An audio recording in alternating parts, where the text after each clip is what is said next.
முற்றும் மோதல். இந்திய தூதரக அதிகாரிகளுக்கு கேஸ் தண்ணீர் கட் செய்த பாகிஸ்தான். மீண்டும் போர். பஹல்காம் தாக்குதலுக்கு பதிலடியாக நம் நாடு பாகிஸ்தானை பந்தாடியது.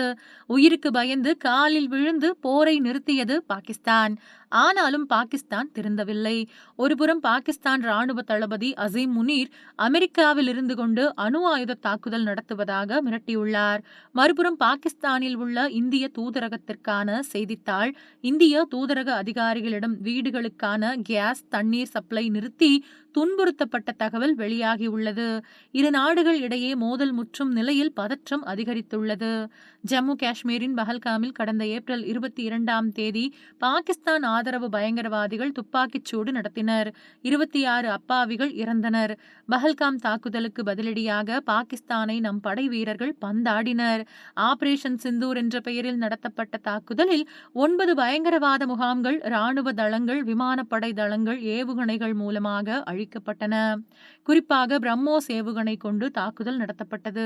இதில் நிலைகுலைந்த பாகிஸ்தான் நம் நாட்டிடம் மண்டியிட்டு அடிமை போல் சரணடைந்தது. எங்களால் அடியை தாங்க முடியவில்லை, இனி தாக்குதல் நடத்த மாட்டோம், எங்களை விட்டுவிடுங்கள் என்று பாகிஸ்தான் ராணுவ அதிகாரி நம் ராணுவத்திடம் கெஞ்சினார். இதையடுத்துதான் மே 7ஆம் தேதி தொடங்கிய போர் மே 10ஆம் தேதி மாலையில் நிறுத்தப்பட்டது. இருப்பினும் தற்போதும் இரு நாடுகள் இடையே பதற்றம் என்பது நீடித்து வருகிறது. இதனால் ஆபரேஷன் சிந்தூர் இன்னும் முடியவில்லை என்று மத்திய அரசு தெரிவித்துள்ளது. இதற்கிடையேதான் நம் நாட்டை சீண்டும் வேளையில் பாகிஸ்தான் இறங்கியிருக்கின்றது. பாகிஸ்தான் ராணுவ தளபதி அசீம் முனீர் தற்பொழுது அமெரிக்கா சென்றுள்ள நிலையில் அவர் அணு ஆயுத மிரட்டல் விடுத்துள்ளார். பாகிஸ்தான் அழியும் நிலை வந்தால் உலகின் 50% நாடுகளை அழித்து விடுவோம் என்று வாய்ச்சவடால் விட்டுள்ளார். மேலும் நம் நாட்டிற்கு தொடர்ந்து வரிகளை விதித்து வரும் டொனால்ட் ட்ரம்ப் பயங்கரவாதிகளை வளர்த்துவிடும் பாகிஸ்தானுக்கு ஆதரவாக நிற்கிறார். இந்தியா அசீம் முனீருக்கு கடும் கண்டனத்தை தெரிவித்துள்ளது. இந்தியாவை பாதுகாக்க தேவையான நடவடிக்கைகள் எடுக்கப்படும் என்றும் வார்னிங் செய்துள்ளது. இதற்கிடையேதான் பாகிஸ்தானை வைத்து ட்ரம்ப் நம் நாட்டிற்கு எதிராக சதிவேலையில் இறங்கலாம் என்ற சந்தேகம் உள்ளது. இதற்கிடையேதான் தற்பொழுது இன்னொரு அதிர்ச்சி தகவல் வெளியாகியுள்ளது. அதாவது பாகிஸ்தானில் உள்ள நம் நாட்டின் தூதரக அதிகாரிகள் துன்புறுத்தப்பட்டுள்ளனர். நம் நாட்டின் தூதரகம் பாகிஸ்தானின் இஸ்லாமாபாத்தில் உள்ளது.